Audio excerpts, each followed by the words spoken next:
সাজানো গোছানো এই ঘরটা ঠিক তেমনই আছে। সেই পড়ার টেবিলের উপরে প্রিয় মোবাইল সেট, একটাকে পছন্দের ঘড়ি, ইয়ারবাড, পুরনো হয়ে যাওয়া বইয়ের ব্যাগ, সবকিছু ঠিক আছে, শুধু নেই সেই মানুষটা, ফারহান ফাইয়াজ। বাবা মার একমাত্র ছেলে আর ছোট বোনের খুনসুটির বড় ভাই।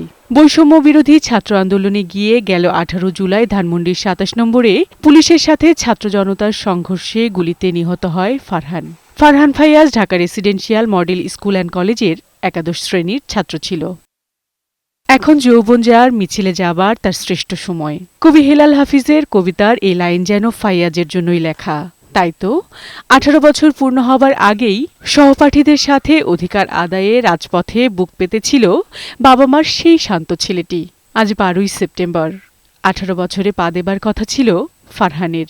সে কখনোই ঝগড়াঝাটি বা একটু সামান্য ক্রাউডি বা এমন একটা সেন্সিটিভ ছিল সে। একটু রোদে, যদিও রোদে খুব একটা ঘোরা হতো না, একটু রোদে বের হলেও সে ছাতা নিয়ে বের হতো। অথচ সেই ছেলেটা রাজপথে আন্দোলনে যাবে আমি ভাবতেই পারি নাই। 2:37 সময় ওর এক সহপাঠী আমাকে ফোন দিল যে ফারহান গুলি খেয়েছে। আমি তখন কি করব দিশা পাচ্ছিলাম না। আমি দৌড়ে প্রথমে বাসায় আসলাম, এসে বললাম যে তোমার ছেলে, প্রথমে বলতে চাইনি, আমি বললাম যে আমি হসপিটালে যাচ্ছি, তোমরা তো যেতে পারবে না, রাস্তার যে অবস্থা দেখে আসলাম। ওরা ওদেরকে না নিয়ে আমি একাই রওনা হলাম, কিচ্ছু নেই রাস্তায়, কিছু হাঁটি কিছু রিক্সা নিয়ে এইভাবে যেতে যেতে আমি সিটি হসপিটাল পর্যন্ত পৌঁছতে পারলাম। কিন্তু তখন আর যে ওকে পাইনি, অন দ্য স্পট ডেট বলা যায়। ছোটবেলা থেকেই জন্মদিন নিয়ে বেশ উতলা ছিল ফাইয়াজ। বড় হবার সাথে সাথে সেই উন্মত্ততা না থাকলেও বন্ধুদের নিয়ে বেশ আয়োজন করে জন্মদিন পালন করত সে। ছেলের পছন্দের খাবার রান্না করত মা, কিন্তু এই জন্মদিনে সবকিছু যেন এলোমেলো। ছোটবেলায় যখন ছিল তখন এমনি বাসায় রান্না টান্না করতাম, পোলাও রোস্ট এগুলি। কলেজে যাওয়ার সময় বলতো দোয়া পড়ে দিতে, যে ইয়ার ফাইনালের সময় যে আম্মু আমাকে দোয়া পড়ে দাও, বা সকালে ডেকে দিতে বলতো। ফজরের সময় ফজরের নামাজ পড়তে ডেকে দিও, একসাথে খাওয়া, তারপর খাওয়ায় দেয়া স্মৃতিগুলো মনে পড়ে। আন্দোলনে যাওয়ার আগের দিন আমার হাতে খেয়েছে দুপুরের দিকে।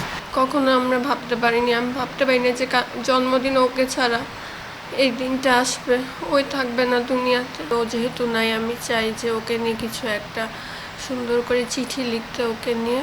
ফারহান ফাইয়াজ হত্যার ঘটনায় সাবেক প্রধানমন্ত্রী শেখ হাসিনা সহ 34 জনের বিরুদ্ধে গেল মঙ্গলবার আন্তর্জাতিক অপরাধ ট্রাইব্যুনালে তদন্ত সংস্থায় অভিযোগ দাখিল করেছেন ফারহানের বাবা শহীদুল ইসলাম ভূঁইয়া। অপরাধীদের উপযুক্ত শাস্তি দাবি করেন পরিবার। আমরা ন্যায় বিচারের জন্য, আমরা যাতে ন্যায় বিচার পাই সেই জন্য আমরা আন্তর্জাতিক অপরাধ ট্রাইব্যুনালে আমরা গতকাল মামলাটা করেছি। মামলা করার পরে এখনও সেই আওয়ামী লীগের প্রেতাত্মা বা আওয়ামী লীগ বাহিনী, সন্ত্রাসী বাহিনী এখনও তারা বিভিন্ন জায়গায় উৎপেতে আছে। বলতে গেলে অঘোষিতভাবে আমাদের ফোনে এখনও আমরা হুমকি পাচ্ছি। কোথায় আছি আমরা, কেমন দেশে আছি, কেমন দেশের জন্য আমার ছেলে জীবন দিল। যে বৈষম্যহীন সুন্দর বাংলাদেশ গড়ে তোলার জন্য ফারহান ফাইয়াজের মতো অসংখ্য শিক্ষার্থী প্রাণ বিসর্জন দিয়েছে, সেই বাংলাদেশ প্রতিষ্ঠিত হলেই সন্তানের আত্মত্যাগ সার্থক হবে বলে জানান সন্তানহারা এই বাবা মা। বিউটি সমাদ্দার, বৈশাখী সংবাদ, ঢাকা।